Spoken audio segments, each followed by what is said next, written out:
Bismillahirrahmanirrahim. Assalamualaikum warahmatullahi wabarakatuh. Perkenalkan, nama saya Muhammad Dian Atkia dengan NPM 2310294. Saya di sini akan mendemonstrasikan proyek akhir untuk prediksi data time series menggunakan jaringan Cephalon atau JST. Dataset yang saya pilih adalah data historis Solana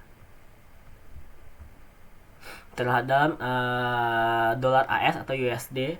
Saya memilih data Solana karena komoditas ini memiliki volatilis dan fluktuasi harian yang sangat dinamis sehingga menjadi tantangan bagi saya tersendiri yang untuk tantangan tersendiri untuk dipelajari polanya oleh model JST.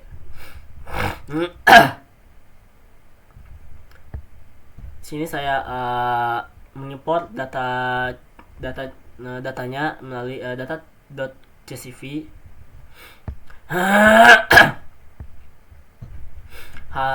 dan menggunakan libraries pandas.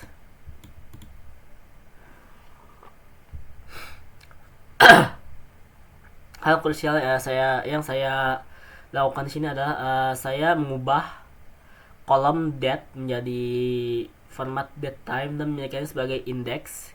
Mengapa? Karena algoritma time series sangat bergantung pada urutan kronologis.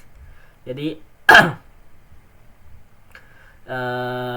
dalam menjadikannya indeks, kita memastikan data terus secara waktu, bukan sekedar angka baris biasa.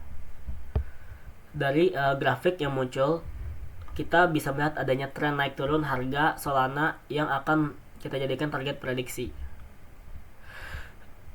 Di sini saya akan melakukan normalisasi,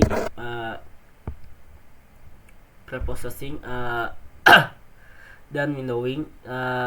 Normalisasi menggunakan di sini saya melakukan normalisasi menggunakan min max scalar dengan rentang 0 sampai 1.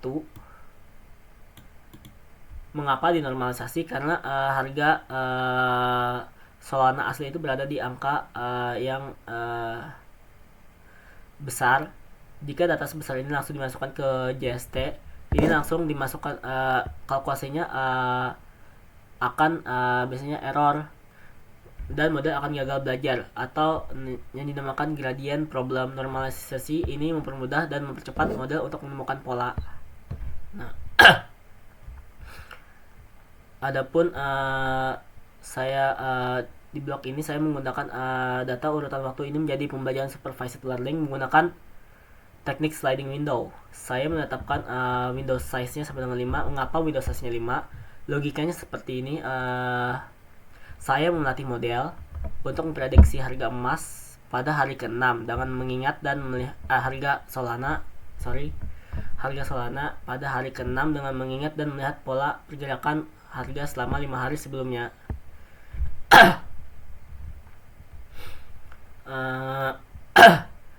Kemudian saya membagikan data atau splitting data menjadi 80% untuk training dan 20% untuk testingnya.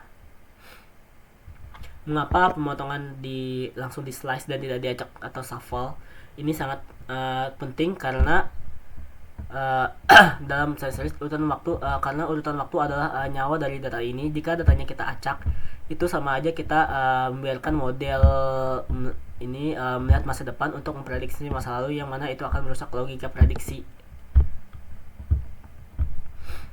Begitu.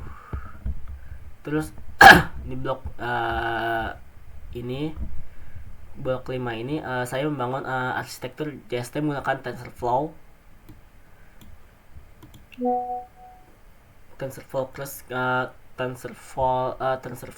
Crush bertipe sequential. Arsitektur ini saya ini terdiri dari input layer. Inputnya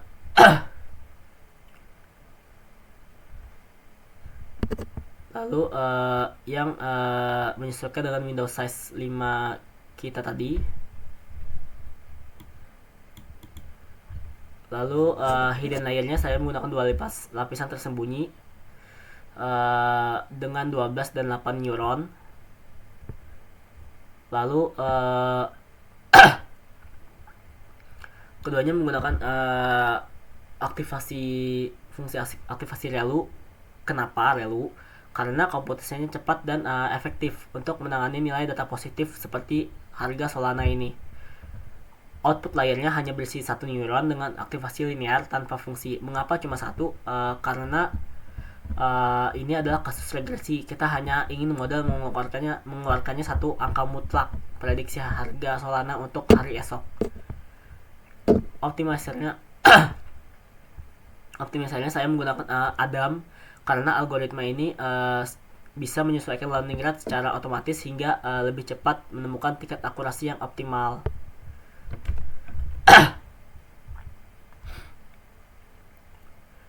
Di blok ke-6 ini saya melatih model dengan epoch 100 dan batch size-nya 8. Artinya apa? Artinya model akan memproses 8 baris data secara sekaligus sebelum mengupdate bobotnya dan mengulang proses belajar keseluruhan dataset sebanyak 100 kali. Saya juga menggunakan 20% data training sebagai validasinya.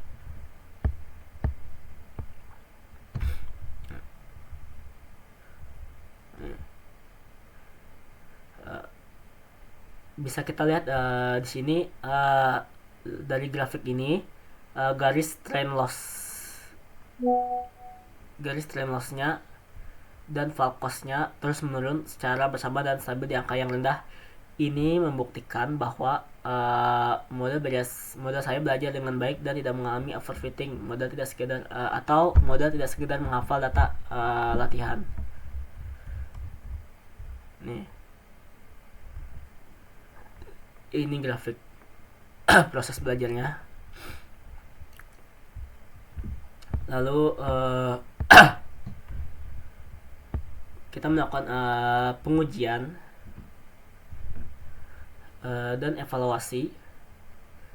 Di tahap akhir ini saya melakukan prediksi pada data testing. Mengapa saya menggunakan inverse transform?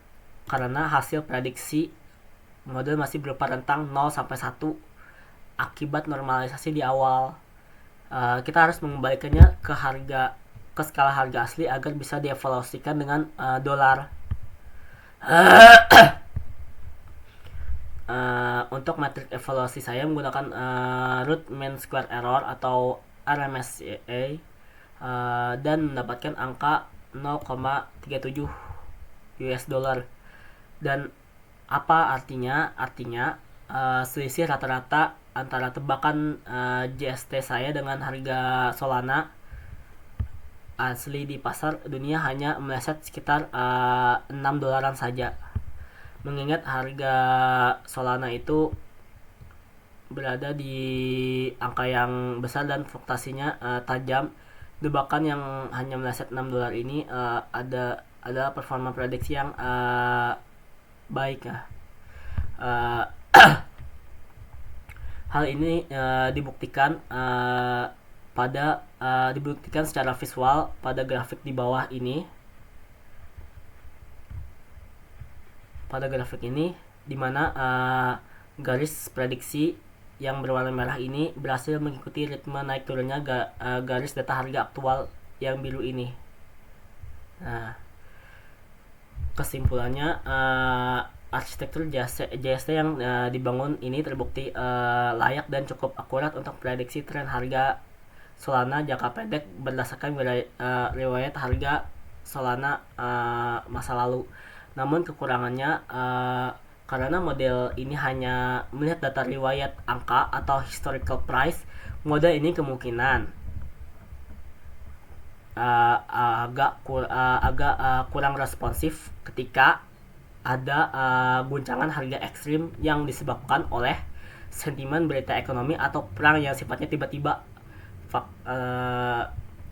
atau faktor fundamental seperti yang terjadi sekarang kayak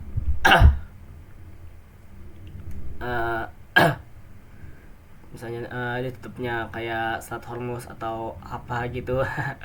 Sekian demonstrasi Sekian demonstrasi JST time series dari saya. Sekian. Assalamualaikum warahmatullahi wabarakatuh.